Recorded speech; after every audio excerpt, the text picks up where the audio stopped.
श्री गणेशाय नमः। ओम श्री परमात्मने नमः। संक्षिप्त श्री वराह पुराण। भारतवर्ष के 9 खंडों का वर्णन। भगवान रुद्र कहते हैं, विप्रवरों, यह भूमंडल कमल की भांति गोलाकार में व्यवस्थित है, ऐसा कहा गया है। अब इसके अंतर्वर्ती 9 उपवर्ष खंडों का वर्णन करता हूँ, सुनो। उनके नाम इस प्रकार है: इंद्रद्वीप, केसरू, कसेरु, ताम्रवर्ण, गभस्तिमान, नागद्वीप, सौम्य, गंधर्व, वारुण और भारत। ये सभी उपवर्ष समुद्रों से घिरे हुए हैं। इनमें से एक एक का प्रमाण 1000 योजन है। भारतवर्ष में 7 कुल संज्ञक पर्वत हैं, जिनके नाम इस प्रकार है: महेंद्र, मलय, सुह, शुक्तिमान, ऋषिगिरि, विंध्याचल और पारियात। इनके अतिरिक्त बहुत से छोटे छोटे पर्वत हैं, जिनके नाम यूं बताए गए हैं: मंदर, शारद, दुर्दुर, कैलाश, मैनाक, वेदुत, वारंधम, पांडुर, तुंगप्रस्थ, कृष्णगिरी, जयंत, ऐरावत, ऋषिमुख, गोमंद, चित्रकूट, श्री पर्वत, चकोरकूट, श्रीशैल और कुतुब कृतस्थल। इनमें से इनसे भी कुछ छोटे बहुत से दूसरे पर्वत हैं, जिनमें आर्य तथा मलेच्छ लोगों के जनपद हैं। भारतवासी जिन नदियों का जल पीते हैं वे हैं गंगा, सिंधु, सरस्वती, चतुर्धु, विशस्ता, विपाशा, चंद्रभागा, सरयू, यमुना, इरावती, देवकी, कुहू, गोमती, धूतपापा, बहुधा, दृशद्रुति, कौशिकी, निशिश्रा, गणकी, इच्छुमती और लोहिता आदि। ये सभी नदियां हिमालय से प्रादुर्भूत हुई हैं। परियात पर्वत से निकली हुई नदियों के नाम इस प्रकार हैं: वेदुस्मृति, वेदमती, वेद स्मृति, वेदवती, सिंधु, वर्णाशा, चंद्रनाभा, नर्मदा, तथा नीरा, रोहिणी पारा, चर्मवती, विदिशा, वेत्रवती, क्षिप्रा, अवंती और कुंती, चौन, ज्योतिर्था, नर्मदा, सुरसा, मंदाकिनी, दुशारणा, चित्रकूटा, तमसा, पिपला, करतोया, पिशाचिका, चित्रोत्पला, विमला, विशाला, कंजका, वालुवाहिनी, शुक्तिमती, विरजा, पंकिनी और रात्रि। ये नदियां ऋषयमान नामक पर्वत से प्रकट हुई हैं। विंध्य पर्वत की उत्कलयाका से निकली हुई नदियों के नाम ये हैं: मणिजाला, शुभा, तापी, पयोष्णी, निर्विंध्या, वेणा, पाशा, वेतरणी, वेदीपाला, कुमुद्विता, तोया, दुर्गा और अंतशिला। सहा पर्वत से प्रकट हुई नदियां इन नामों से विख्यात हैं: गोदावरी, भीमरती, कृष्णावेणी, वजूला, तुंगभद्रा, सुप्रयोगा और ब्रह्म कावेरी। मलयगिरी से निकली हुई नदियां क्रतुमाला, ताम्रपर्णी, पुष्पावती और उत्पलावती नामों से विख्यात है। महेंद्र पर्वत से निकली हुई नदियां हैं त्रिसामा, ऋषिकुल्या, इक्षुला, त्रिदीवा, लांगुलिनी और वसुंधरा। ऋषि का सुकुमारी, मंदगामिनी, कृपा और पलाशिनी। ये 4 नदियां शक्तिमान पर्वत से प्रवाहित हुई हैं। ये ही सब भारत के कुल पर्वत और प्रधान नदियां मानी गई हैं। इनके अतिरिक्त छोटी छोटी बहुत सी नदियां हैं। 1 लाख योजन वाला यह समग्र भाग जम्बू द्वीप कहलाता है।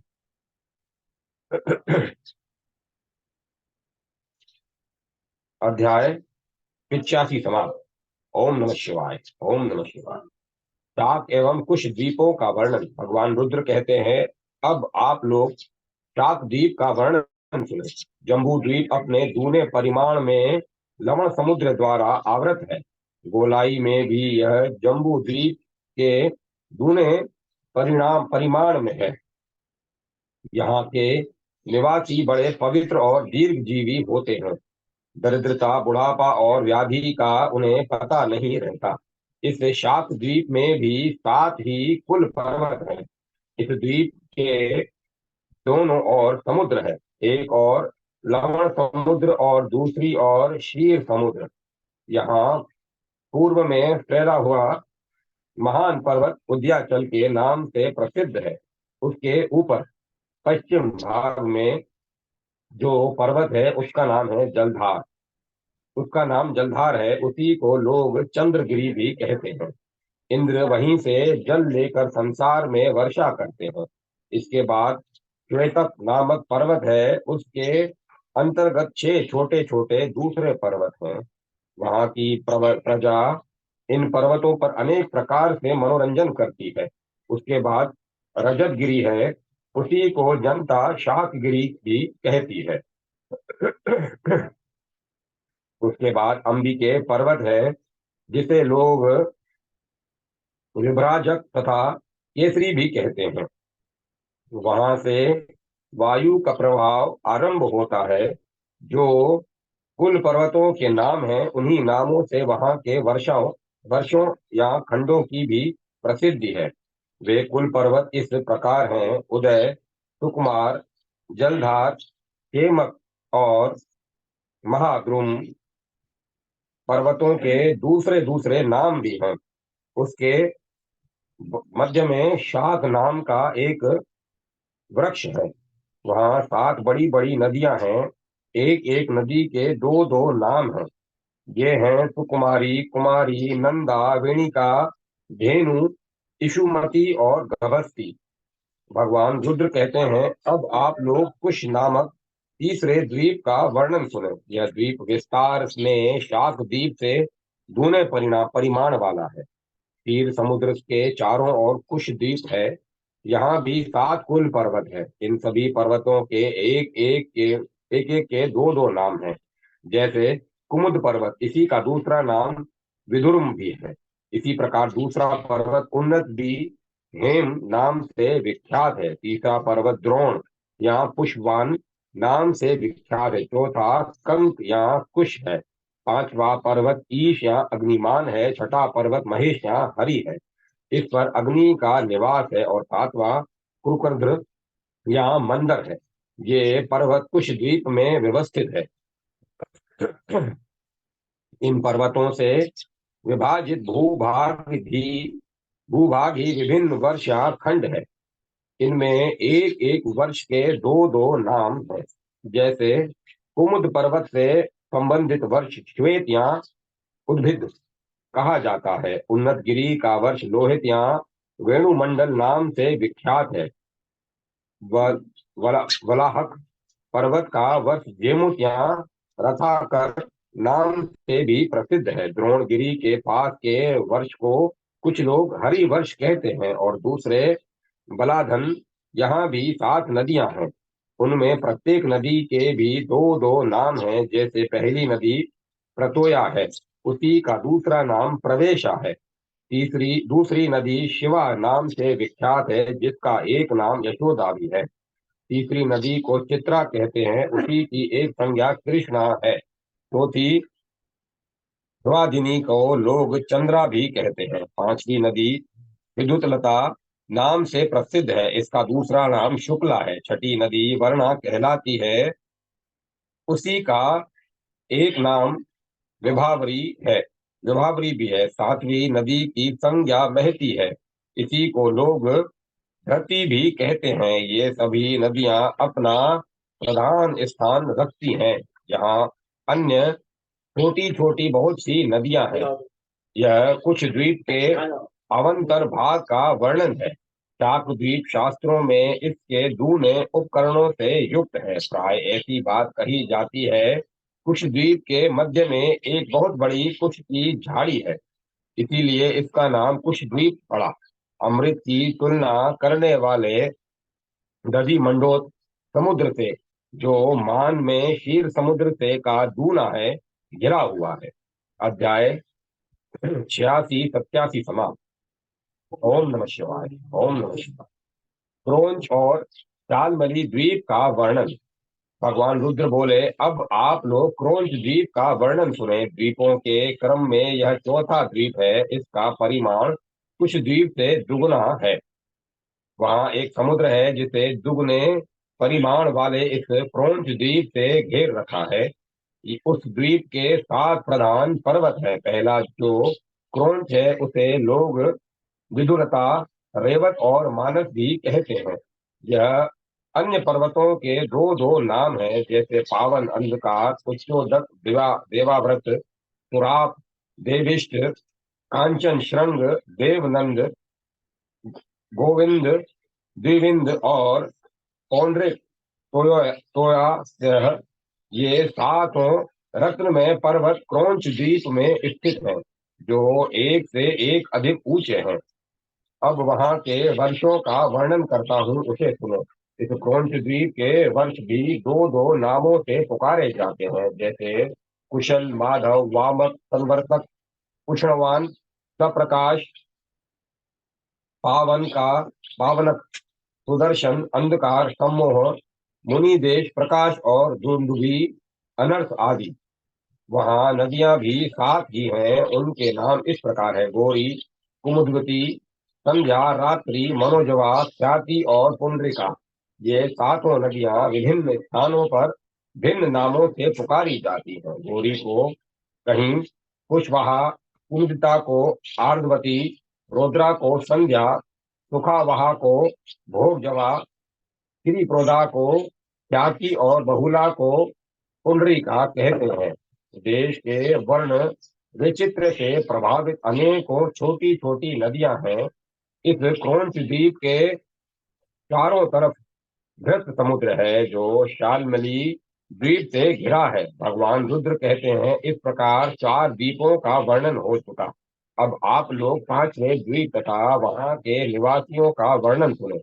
यह 5वां शाल्मली द्वीप परिमाण के परिमाण में क्रोंच द्वीप से 2 गुना बड़ा है। यह द्वीप ग्रत समुद्र के चारों ओर फैला हुआ है। ग्रत समुद्र से विस्तार में यह दूना है। वहाँ 7 प्रधान पर्वत और उतनी ही नदियां हैं। सभी पर्वत पीले स्वर्ण में हैं तथा उनके नाम हैं: सर्वगुण, सुवर्त रोहित, सुवर्ण रोहित, सुमनस, कुशल, जाम्बूनग और वेदुर। ये कुल पर्वत कहलाते हैं। इनके नाम से यहाँ के 7 वर्ष और यहाँ खंड प्रसिद्ध है। अब छठे गोमेज द्वीप का वर्णन किया जाता है। जिस प्रकार शालमली द्वीप सुरोध से घिरा हुआ है, वैसे ही सुरोध भी अपने दुगने परिमाण वाले गोमेज से घिरा है। वहाँ 2 ही प्रधान पर्वत हैं, जिनमें एक का नाम अवसर और दूसरे का नाम कुमुद है।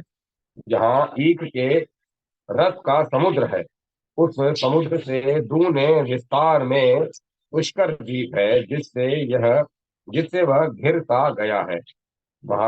उस पुष्कर पर ही मानस नामक का पर्वत है। उसके भी 2 भाग हो गए हैं। वे दोनों भाग बराबर बराबर प्रमाण में एक एक वर्ष बन गए हैं। उसके भी सभी भागों में मीठा जल मिलता है। उसके बाद अब कटहल कटह का वर्णन किया जाता है। यह पृथ्वी का प्रमाण हुआ। ब्रह्मांड की लंबाई चौड़ाई कड़ाहे की भांति है। इस प्रकार के विधान किए हुए ब्रह्मांड मंडलों की संख्या संभव नहीं है। यह पृथ्वी महाप्रलय में रसातल में चली जाती है। प्रत्येक कल्प में भगवान नारायण वराह का रूप धारण कर उसे अपने दाढ़ की सहायता से वहां से ऊपर ले आते हैं, और उन्हीं की कृपा से यह पृथ्वी समुचित स्थान पर स्थित हो पाती है। द्विजवरों, पृथ्वी की लंबाई चौड़ाई का मान मैंने तुम लोगों के सामने वर्णन कर दिया। तुम्हारा कल्याण हो। अब मैं अपने निवास स्थान कैलाश को जा रहा हूँ। भगवान वराह कहते हैं, वसुंधरे, इस प्रकार कहकर महात्मा रुद्र उसी क्षण कैलाश के लिए चल पड़े, और संपूर्ण देवता और ऋषि भी जहां से आए थे वहां जाने के लिए प्रस्थित हो गए। अध्याय 88 99 समाप्त। ओम नमः शिवाय। ओम नमः शिवाय। स्त्री शक्ति महात्म्य और सृष्टि देवी का आख्यान। भगवती पृथ्वी ने पूछा, भगवान, आप लोग रुद्र को परमात्मा एवं पुण्यमय शिव कहते हैं, इधर दूसरे लोग विष्णु को ही परमात्मा कहते हैं, कुछ अन्य लोग ब्रह्मा को सर्वेश्वर बताते हैं। वस्तुतः इनमें से कौन से देवता श्रेष्ठ तथा कौन कनिष्ठ है? देव, मेरे मन में इसे जानने का कौतूहल हो रहा है, अतः आप इसे बताने की कृपा कीजिए। भगवान वराह कहते हैं, वरानने, भगवान नारायण ही सबसे श्रेष्ठ है, इसके बाद ब्रह्मा का स्थान है। देवी, ब्रह्मा से ही रुद्र की उत्पत्ति है और ये वे रुद्र तप साधना के प्रभाव से सर्वज्ञ बन गए हैं। उन भगवान रुद्र के अनेक प्रकार के आश्चर्यमय कर्म हैं। सुंदरी, मैं उनके चरित्रों का वर्णन करता हूँ, तुम उन्हें सुनो।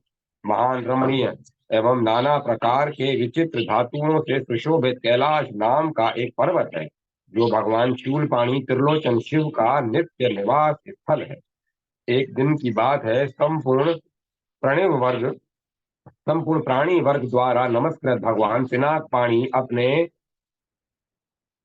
सभी गणों से घिरे हुए उस कैलाश पर्वत पर विराजमान थे और उनके पास में ही भगवती पार्वती भी बैठी थी। इनमें से इन्हीं गणों का मुंह सिंह के समान था और वे सिंह की ही भांति गर्जना कर रहे थे। कुछ गण हाथी के समान मुख वाले थे तो कुछ गण घोड़े की मुखाकृति के और कुछ के मुख सुस जैसे भी थे।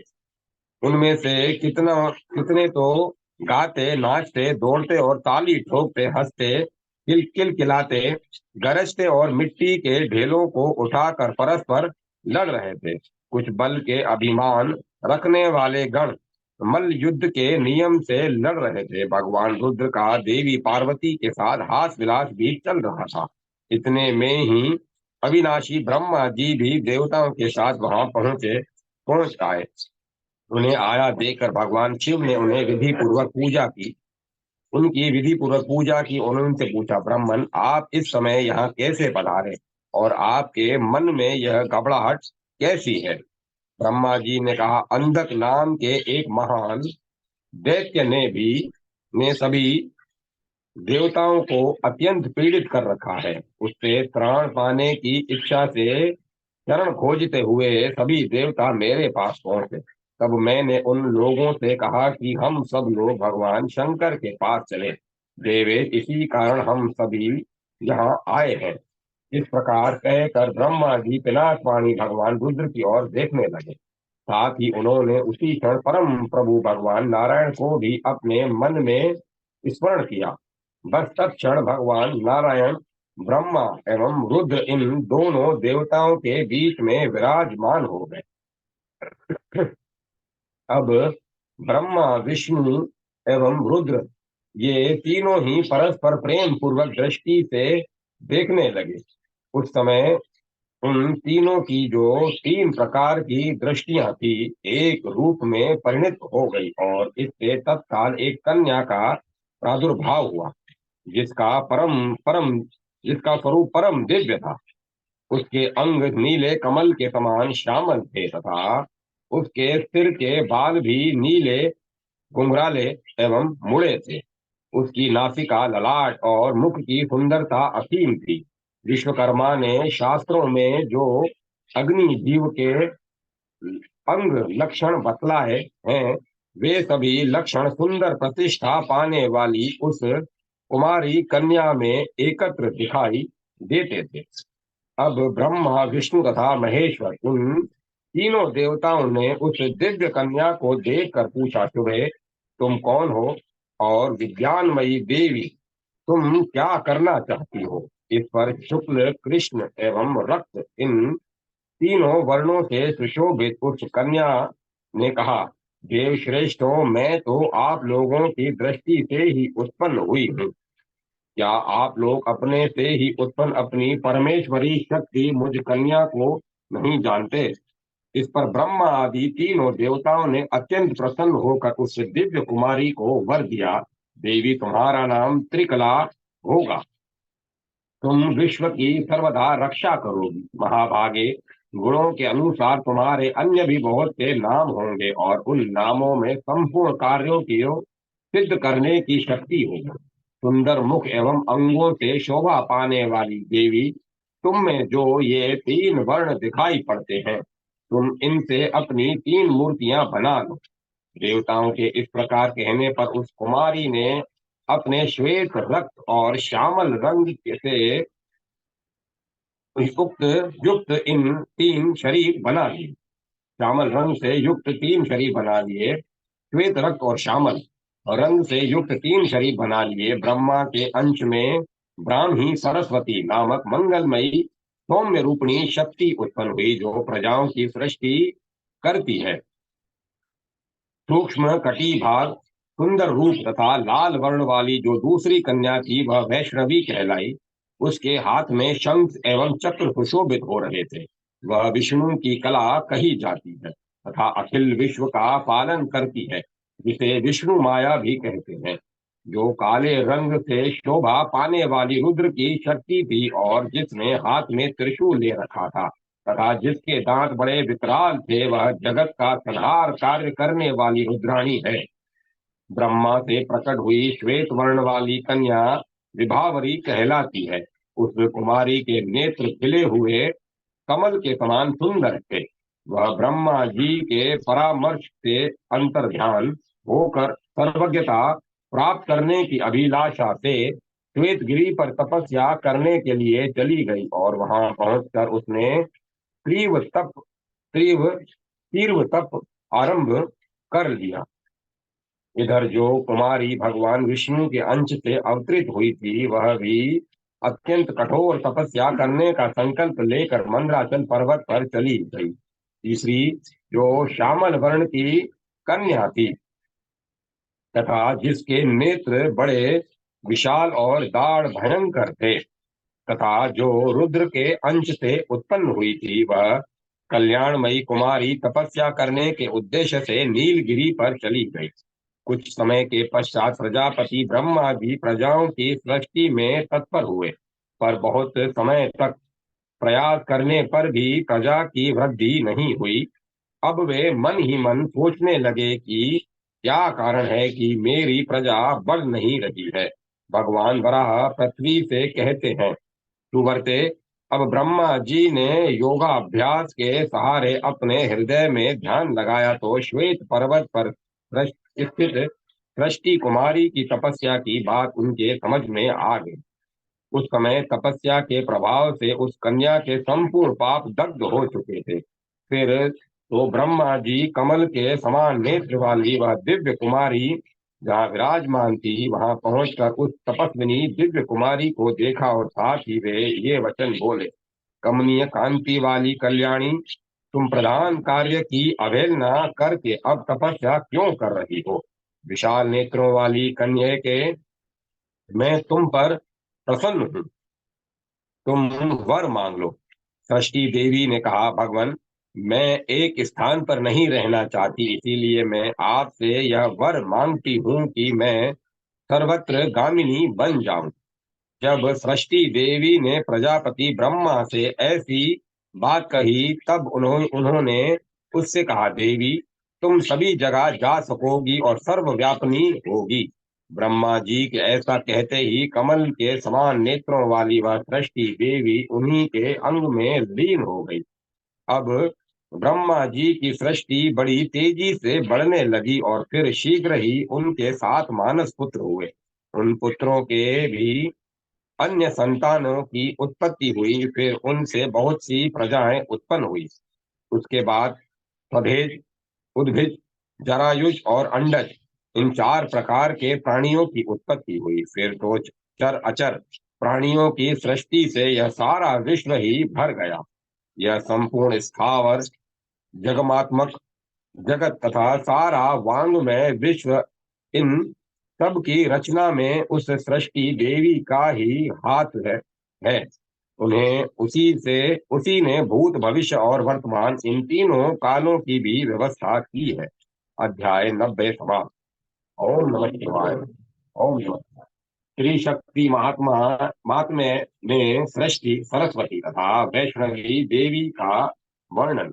भगवान वराह कहते हैं, सुंदर अंगों से शोभा पाने वाली वसुंधरे, उस सृष्टि देवी का दूसरा विधान भी बहुत विस्तृत है, उसे बताता हूँ, सुनो।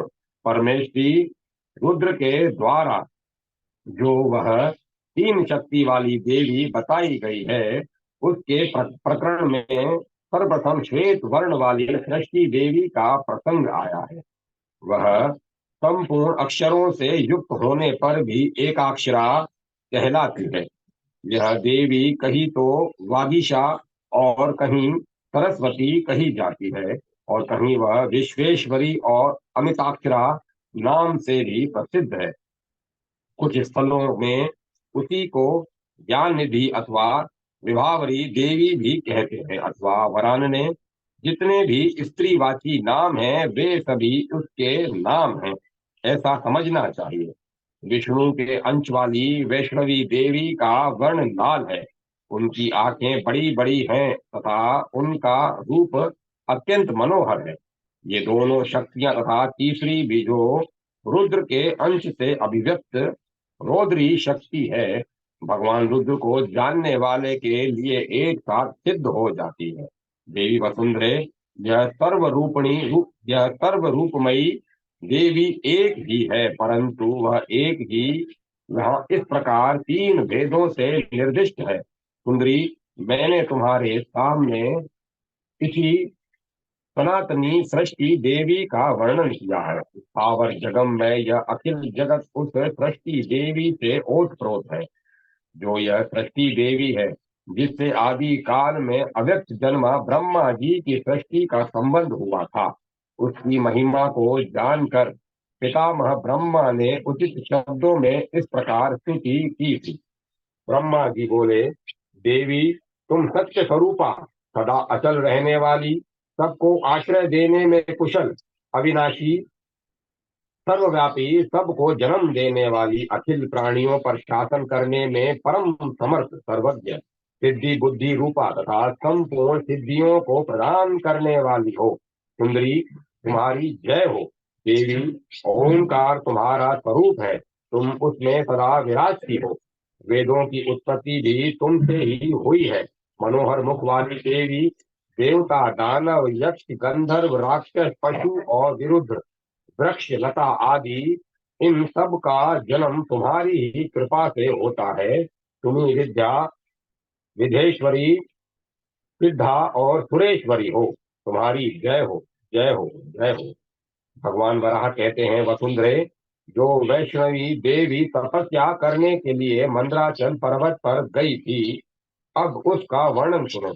उस देवी के कुमार कुमार व्रत धारण कर विशाल क्षेत्र में एकाकी रहकर कठोर तप आरंभ किया। बहुत दिनों तक तपस्या करने के पश्चात उस देवी के मन में विक्षोभ उत्पन्न हुआ, जिससे अन्य बहुत सी कुमारियां उत्पन्न हो गई। उनके नेत्र बड़े सुंदर एवं बाल काले और घुंघराले थे। उनके होंठ बिंबा फल के समान लाल थे और आंखें बड़ी बड़ी थी, और उन कन्याओं के शरीर से दिव्य प्रकाश फैल रहा था। ऐसी करोड़ों कुमारियों से उस ऐसी करोड़ों कुमारियां उस वैष्णवी देवी के शरीर से प्रकट हुई थी। फिर उस देवी ने उन कुमारियों के लिए सैकड़ों नगर और ऊंचे महलों का निर्माण किया।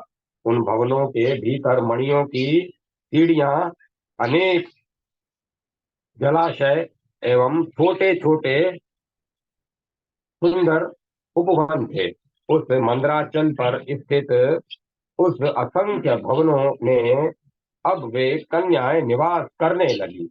शोभने उनमें से प्रधान प्रधान कुछ कन्याओं के नाम इस प्रकार हैं: विद्युत प्रभा, चंद्रकांति, सूर्यकांति, गंभीरा, चारुकेशी, सुजाता, मुक्त केशिनी, उर्वशी, शशिनी, शीलमंडिता, चारु कन्या, विशालाक्षी, धन्या, चंद्रप्रभा, स्वयं प्रभा, चारुमुखी, शिवदूती, विभावरी, जया, विजया, जयंती और अपराजिता। इन देवियों ने भगवती वैष्णवी के अनुचरियों का स्थान ग्रहण कर लिया। इतने में ब्रह्मा के पुत्र तपोधन नारद जी एक दिन वहां अचानक आ गए। उन्हें देखकर वैष्णवी देवी ने विद्युत प्रभा से कहा, तुम इन्हें यह आसन दो तथा पैर धोने और आचमन करने के लिए जल भी बहुत शीघ्र इनके पास उपस्थित कर दो। इस प्रकार वैष्णवी देवी के कहने पर विद्युत प्रभा ने मुनिवर नारद को आसन पाद और अर्घ्य निवेदन किया और वे भी देवी को नमस्कार कर आसन पर बैठ गए। अब वैष्णवी ने उनसे कहा, मुनिवर, इस समय आप किस लोक से यहाँ पधारे हैं और क्या आपका क्या कार्य है? नारद मुनि ने कहा, कल्याणी, मैं पहले ब्रह्म लोक में गया था, फिर वहां से इंद्रलोक में और फिर कैलाश पर्वत पर पहुंचा। देवेश्वरी, पुनः मेरे मन में आपके दर्शन की इच्छा हुई, अतः यहाँ आ गया। इस प्रकार कहकर श्रीमान नारद मुनि वैष्णवी देवी की ओर देखने लगे। नारद आश्चर्य से चकित हो गए। उन्होंने मन में सोचा, अहो, इनका रूप तो बड़ा विचित्र है। इनकी सुंदरता, धीरता और कांति कैसी आश्चर्यकारिणी है। फिर इतने पर भी उनकी उपरति निष्कामता तो और ही आश्चर्यदायिनी है। यह सब देख नारद जी फिर कुछ खिन्न से हो गए और सोचने लगे, देवता, गंधर्व, सिद्ध, यक्ष, किन्नर और राक्षसों की स्त्रियों में भी कोई इतना सुंदर नहीं है। विश्व की या अन्य स्त्रियों में भी कहीं ऐसा रूप नहीं दिखता। फिर नारद जी सहसा उठे और वैष्णवी देवी को प्रणाम कर आकाश मार्ग द्वारा समुद्र में स्थित महिषासुर की राजधानी में पहुंच गए। उसने ब्रह्मा जी के वर प्रसाद से सारी देव सेना को पराजित कर दिया था। महिषासुर ने सभी लोकों में विचरण करने वाले नारद मुनि को आया देखकर बड़ी श्रद्धा भक्ति से पूजा की। नारद मुनि ने उस असुर से कहा, असुरेंद्र, सावधान होकर सुनो। विश्व में रत्न के समान एक अन्य कन्या प्रकट हुई है। तुमने तो वरदान के प्रभाव से चर अचर तीनों लोकों को अपने वश में कर लिया है। दैत्य, मैं ब्रह्मलोक से मंदराचल पर गया। वहां मैंने देवी की वह पुरी देखी जो सैकड़ों कन्याओं से व्याप्त है। उनमें जो सबसे प्रधान है वैसी देवताओं, दैत्यों और यक्षों के यहाँ भी कोई सुंदरी कन्या नहीं दिखाई देती। कहाँ तक कहूँ, उसकी जैसी दूसरी सुंदरता देखी है। मैंने उसकी जैसी सुंदरता देखी तथा उसमें जितना सतीत्व का प्रभाव है, ऐसी कन्या समस्त ब्रह्मांड में भी कभी नहीं, कहीं नहीं देखी। देवता, गंधर्व, ऋषि, सिद्ध, चारण तथा सब अन्य दैत्यों के अधिपति भी उसी कन्या की उपासना करते हैं। पर देवताओं और गंधर्वों पर जो विजय प्राप्त करने में समर्थ न हो, ऐसा कोई भी व्यक्ति उस कन्या को जीतने में समर्थ नहीं है। वसुंधरे, इस प्रकार कहकर नारद मुनि क्षण भर वहां ठहर कर फिर महिषासुर से आज्ञा लेकर तुरंत वहां से प्रस्थित हो गए और वे जिधर से आए थे उधर ही आकाश की ओर चल दिए। अध्याय 91-92 पूर्ण। ओम नमः शिवाय। ओम नमो नारायण। ओम नमो भगवते वासुदेवाय। महिषासुर की मंत्रणा और देवासुर संग्राम। भगवान वराह बोले, नारद जी के चले जाने पर महिषासुर सदा चकित चित्त से उसी कन्या का ध्यान करने लगा, अतः उसे तनिक भी कहीं चैन न था। अब उसने अपने मंत्रिमंडल को बुलाया। उसके 8 मंत्री थे जो सभी शूरवीर, नीतिमान एवं बहुश्रुता थे। वे थे प्रघस, विघस, शुक्र, कर्ण, विभावतु, बिंदुमाली, कुमाली, परंजय और क्रूर। ये महिषासुर के पास आकर बोले कि हम लोगों के लिए जो सेवा कार्य हो, आप उसकी तुरंत आज्ञा कीजिए। उनकी बात सुनकर दैत्यों का शासक पराक्रमी महिषासुर बोला, नारद जी के कथनानुसार मैंने एक कन्या को पाने के लिए तुम लोगों को यहाँ बुलाया है। मंत्रणा मंत्रियों, देवर्षि नारद ने मुझे एक लड़की की बात बताई है, किंतु देवताओं के स्वामी इंद्र को जीते बिना उसकी उसकी प्राप्ति संभव नहीं है। अब आप सब लोग विचार कर शीघ्र बताएं कि वह कन्या किस प्रकार सुलभ होगी और देवता कैसे पराजित होंगे। महिषासुर के ऐसा कहने पर सभी मंत्री अपना अपना मत बतलाने लगे। प्रगस बोला, दैत्यवर, आपसे नारद मुनि ने जिस कन्या की बात कही है वह महान सती है। उसका नाम वैष्णवी देवी है। उस सुंदर रूप धारण करने वाली देवी को पराशक्ति कहा जाता है। जो गुरु की पत्नी, राजा की रानी तथा सामंत, मंत्री या सेनापति की स्त्रियों के अपहरण की इच्छा करता है, वह राजा शीघ्र ही नष्ट हो जाता है। प्रगस की इस प्रकार प्रगस के इस प्रकार कहने पर विघस ने कहा, राजन, उस देवी के विषय में प्रगस ने सत्य बात ही बतलाई है।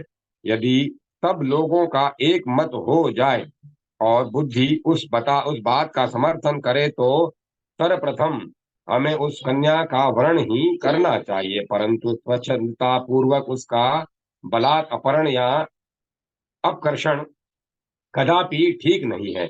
मंत्रीवरों, यदि मेरी बात आप लोगों को रुचे तो हम सभी मंत्री उस देवी के पास चलकर प्रार्थना करें। उसके साम नीति से पहले साम नीति से ही काम लेना चाहिए। यदि इससे काम न बने तो हम लोगों को दान का आश्रय लेना चाहिए। इतने पर भी काम न बने तो भेद नीति का सहारा लिया जाए, और इतने इतने यदि इतने पर भी काम न बने तो अंत में दंड का प्रयोग करना चाहिए। इस क्रम से नीतियों का प्रयोग करने पर भी यदि वह कन्या न मिल सके तो हम सभी लोग अपने अस्त्र शस्त्रों से सुसज्जित होकर चलें और फिर बलपूर्वक उसे देवताओं से छीन लें।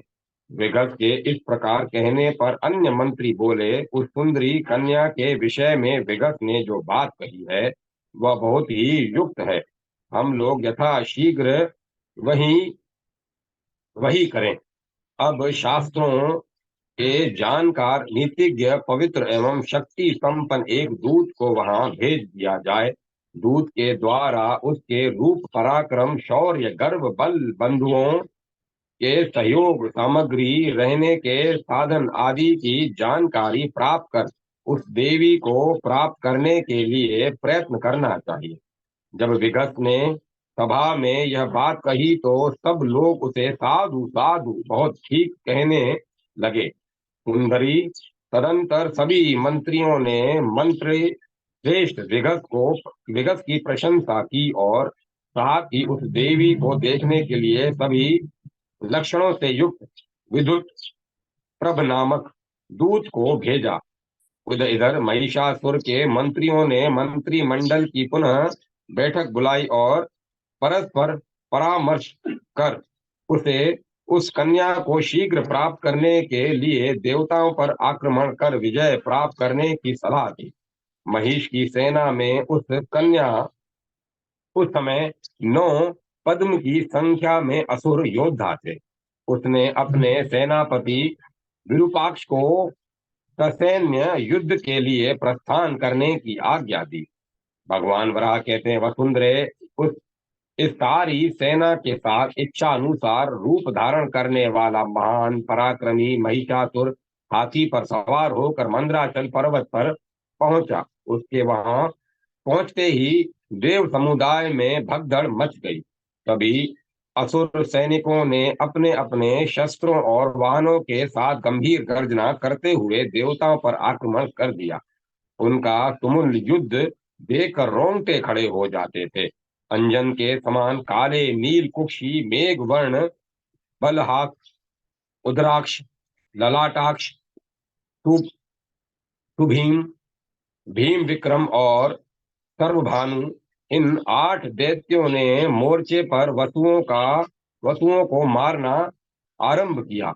इधर द्रोणाक्ष, ध्वस्तकर्ण, शंखकर्ण, वज्र के समान कठोर अंगों वाला, ज्योति वीर्य बिंदुमाली रक्ताक्ष, भीम दृष्ट, विदुजीव, अतिकाय, महाकाय, दीर्घ बाहु और कृतकांत, ये प्रधान गिने जाने वाले 12 दैत्य युद्ध भूमि में आदित्यों की ओर दौड़े। काल, कृतांत, रक्ताक्ष, हरण, मृगा, नल, यज्ञ, ब्रह्मा, गोधन, स्त्रीधन और संवर्तक, इन 11 दैत्यों ने रुद्रों पर चढ़ाई कर दी। महिषासुर भी उन देवताओं की ओर बड़े वेग से दौड़ा। इस प्रकार आदित्यों, वसुओं और रुद्रों के साथ अगणित संख्या में असुर और राक्षस लड़ने लगे। उस युद्ध भूमि में असुरों के द्वारा देवताओं के सैनिक बड़े परिमाण से में नष्ट हो गए। अंत में देवताओं की सेना भग्न हो गई और इंद्र तथा संपूर्ण देवता उस युद्ध भूमि में ठहर न सके।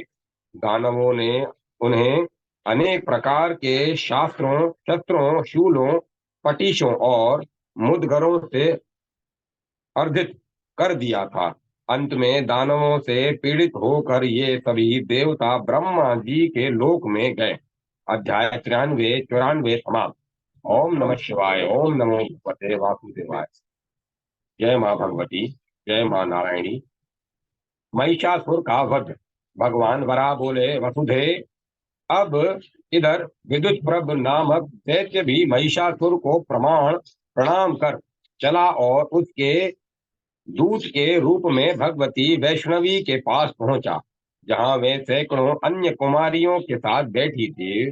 फिर बिना किसी शिष्टाचार के ही उसने उनसे इस प्रकार कहना आरंभ किया। विद्युत प्रभ बोला, देवी, पूर्व समय की बात है। सृष्टि के आरंभ में सुपार्श नामक एक अत्यंत ज्ञानी ऋषि थे। उनका जन्म सरस्वती नदी के तटवर्ती देश में हुआ था। सिंधु द्वीप नाम से प्रसिद्ध उनके मित्र भी उन्हीं के समान तेजस्वी एवं प्रतापी थे। महिष्मती नाम की उत्तम पुरी में उन्होंने निराहार का नियम लेकर कठिन तपस्या प्रारंभ कर दी। विप्रचित्ति नामक दैत्य की महिष्मती नाम की कन्या बड़ी ही सुंदरी थी। एक बार वह सखियों के साथ घूमती हुई पर्वत की उपत्यका में गई, जहां उसे एक तपोवन दिखाई पड़ा। उस तपोवन के स्वामी एक ऋषि थे, जो मौन व्रत धारण कर तपस्या कर रहे थे। उन महात्मा का वह पवित्र आश्रम रम्य वन खंडों के कारण अत्यंत मनोहर जान पड़ता था। जब विप्रचित्ति कुमारी महिष्मती ने उसे देखा तो वह सोचने लगी, मैं इस तपस्वी को भयभीत कर क्यों न स्वयं इस आश्रम में रहूं और सखियों के साथ आनंद से विहार करूं। ऐसा सोचकर उस दानव कन्या महिष्मती ने अपना रूप एक भैंस का बनाया। उसके सिर पर अत्यंत तीक्ष्ण सिंह सुशोभित हो रहे थे। विश्वेश्वरी वह राक्षसी अपनी सखियों को साथ लेकर सुपार्श्व ऋषि के पास पहुंची। फिर तो सुंदर मुख वाली उस दैत्य कन्या ने सखियों सहित वहां पहुंचकर ऋषि को डराना आरंभ कर दिया। एक बार तो वह ऋषि अवश्य डर गए, पर पीछे उन्होंने ज्ञान नेत्र से देखा तो बात उनकी समझ में आ गई कि यह सुंदर नेत्र वाली भैंस नहीं, कोई राक्षसी है। अतः मुनि ने क्रोध में आकर उसे शाप दे दिया, दुष्टे, तू भैंस का वेश बनाकर जो मुझे डराने का प्रयास कर रही है, इसके फल स्वरूप तुझे 100 वर्षों तक भैंस के रूप में ही रहना पड़ेगा। ऋषि के इस प्रकार कहने पर दानव कन्या महिष्मती कांप उठी और उनके पैरों पर गिरकर रोती हुई कहने लगी, मुने, आप कृपया अपने इस शाप को समाप्त कर दें। महिष्मती की प्रार्थना पर दयालु मुनि ने उसके शाप के अंत का समय बता दिया और उससे कहा, भद्रे, इस भैंस के रूप में ही तुम एक पुत्र उत्पन्न कर शाप से मुक्त हो जाओगी। मेरी बात सर्वथा असत्य नहीं हो सकती। ऋषि ऋषि के यूं कहने पर महेशमती नर्मदा नदी के तट पर गई, जहां तपस्वी सिंधु द्वीप तपस्या कर रहे थे। वहीं कुछ समय पूर्व एक दैत्य कन्या इंदुमती जल में नंगे स्नान कर रही थी। उनका उसका रूप अत्यंत मनोहर था। उस पर दृष्टि पड़ते ही मुनि का रेत शिलाखंड पर स्खलित हो गया, जो एक सोते से होकर नर्मदा में आया। अब महिष्मति की दृष्टि उस पर पड़ी। उसने अपनी सखियों से कहा, मैं यह स्वादिष्ट जल पीना चाहती हूँ। और ऐसा कहकर वह उस रेत को पी गई, जिससे उसे गर्भ रह गया। समय अनुसार उससे एक पुत्र की उत्पत्ति हुई, जो बड़ा पराक्रमी, प्रतापी और बुद्धिमान हुआ, और वही महिषासुर नाम से प्रसिद्ध हुआ है। देवी, देवताओं के सैनिकों को रोंदने वाला वही महिष आपका वर्ण कर रहा है। अनघे, वह महान असुर युद्ध भूमि में देव समुदाय को भी परास्त कर चुका है। अब वह सारी त्रिलोकी को जीतकर आपको सौंप देगा, अतः आप भी उसका वर्ण करें।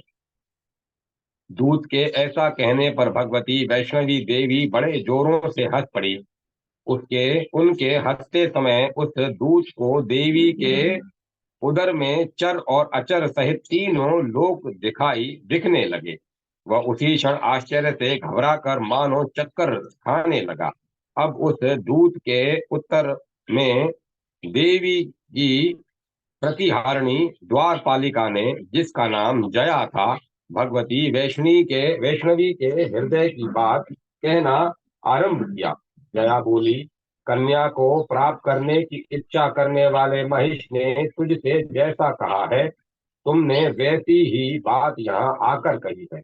किंतु समस्या यह है कि वैष्णवी देवी ने सदा के लिए कुमार व्रत धारण कर रखा है। यहाँ इस देवी की अनुगामी अन्य भी बहुत सी वैसी ही कुमारियां हैं। उनमें से एक भी कुमारी तुम्हें लभ्य नहीं है।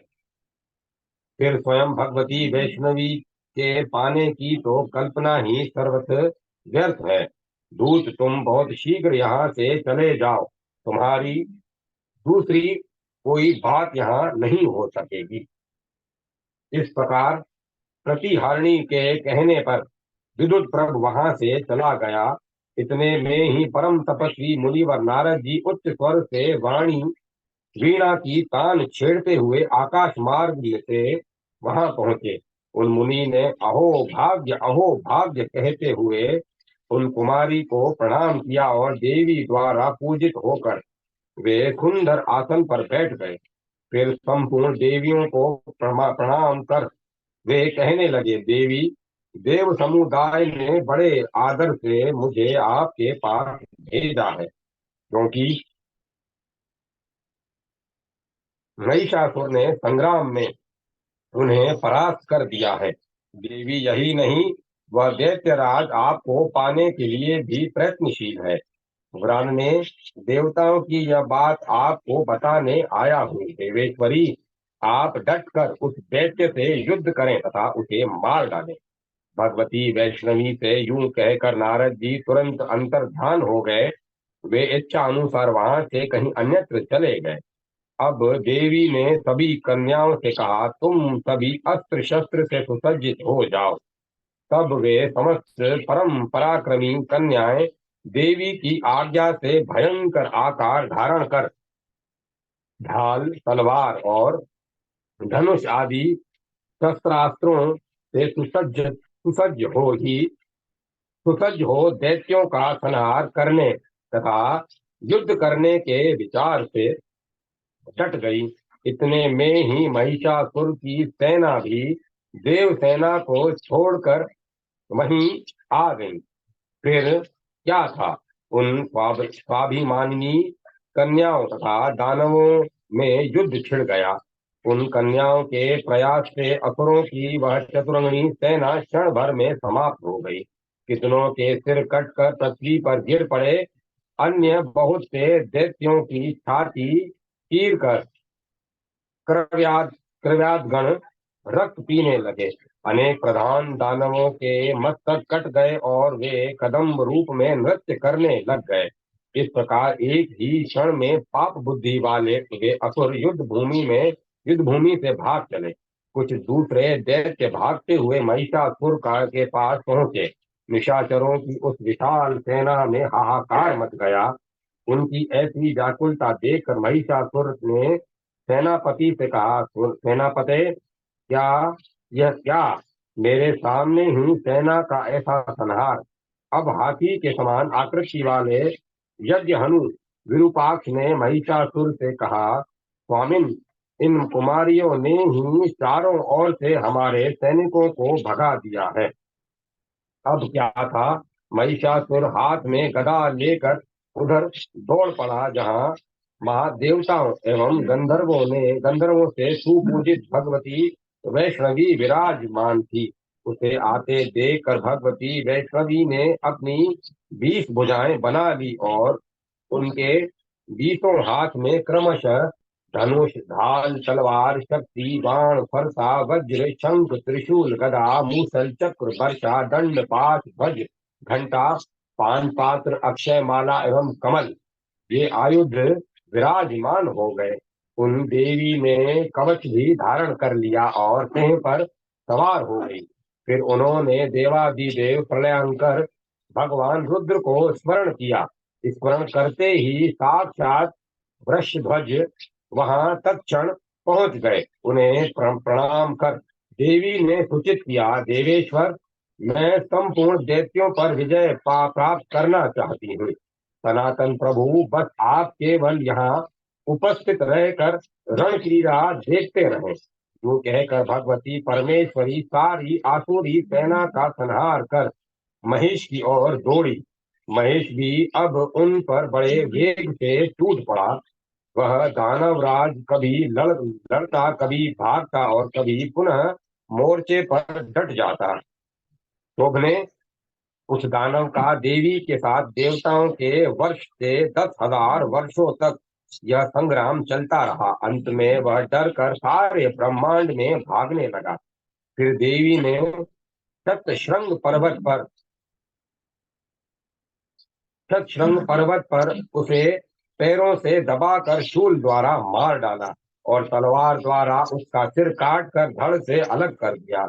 महिषासुर का जीव शरीर से निकलकर शस्त्र देवी के शस्त्र निपात के प्रभाव से स्वर्ग में चला गया। उस अजय असुर को पराजित देखकर ब्रह्मा जी सहित संपूर्ण देवता देवी की इस प्रकार स्तुति करने लगे।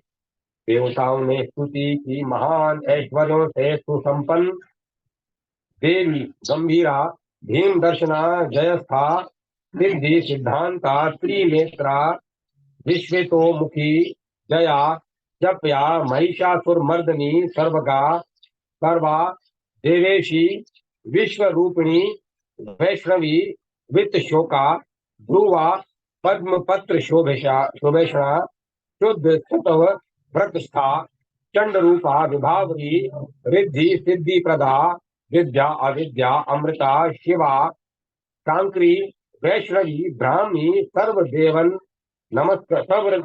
नमस्कृता, घंटा हस्ता, त्रिशूलास्त्रा, उग्र रूपा, विरूपाक्षी, महामाया और अमृत ध्रुवा, इन विशिष्ट नामों से युक्त हम आपकी उपासना करते हैं।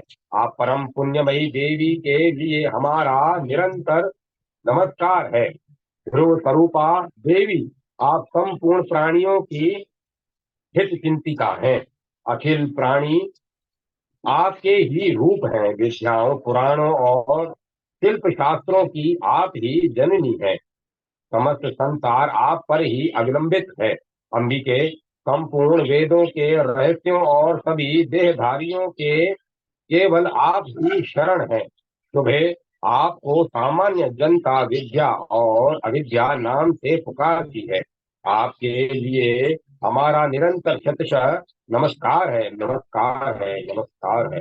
परमेश्वरी, आप गुरुपाक्षी, शांति, शोभी, जान, जरला और अमला नाम से भी विख्यात है। महादेवी, हम आपको बारंबार नमस्कार करते हैं।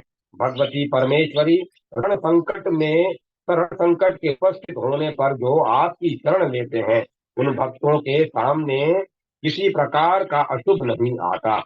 देवी, सिंह व्याघ्र के भय, चोर भय, राज भय या अन्य घोर भय के उपस्थित होने पर जो पुरुष मन को सावधान कर इस स्तोत्र का सदा पाठ करेगा वह इन सभी संकटों से छूट जाएगा। देवी, कारागर में पड़ा हुआ मानव भी यदि आपका स्मरण करेगा तो बंधनों से उसकी मुक्ति हो जाएगी और वह आनंद पूर्वक सुख से स्वतंत्र जीवन व्यतीत करेगा। भगवान वराह कहते हैं, सुंदरी पृथ्वी इस प्रकार देवताओं द्वारा स्तुति नमस्कार किए जाने पर भगवती वैष्णवी ने उनसे कहा, देवतागण, आप लोग कोई उत्तम वर मांगे। देवता बोले, पुण्य स्वरूपिणी देवी, आपके इस स्तोत्र का जो पुरुष पाठ करेगा उनकी आप संपूर्ण कामनाएं पूर्ण करने की कृपा करें। यही हमारा अभिलक्षित वर है। इस पर सर्वदेवमयी देवी ने उन देवताओं से एवं वस्तु कहकर वहां से उनको विदा कर दिया और स्वयं वहीं विराजमान रही।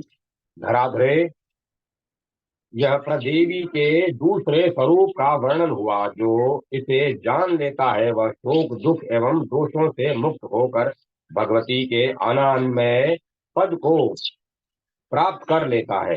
अध्याय 95 समाप्त। ओम नमः शिवाय। ओम नमो नारायण। ओम तत्सत। ओम तत्सत। ओम तत्सत। अब कथा को विराम दिया जाता है।